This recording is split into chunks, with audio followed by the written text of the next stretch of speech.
Hi guys, hello and welcome to another tutorial. In this tutorial we will learn how you can download a font from the internet and make it available in your local computer.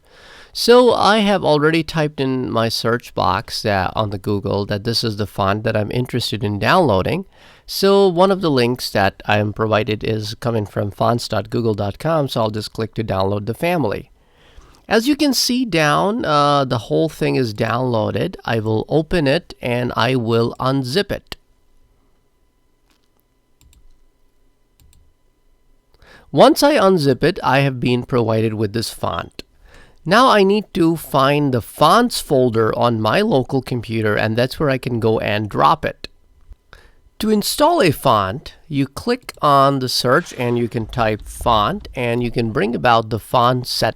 To install a font, you simply drag a font and drop it. The font is now available in the system fonts.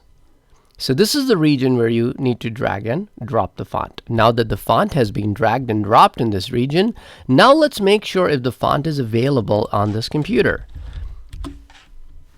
So I opened Microsoft Word and I'm searching through the list of the fonts.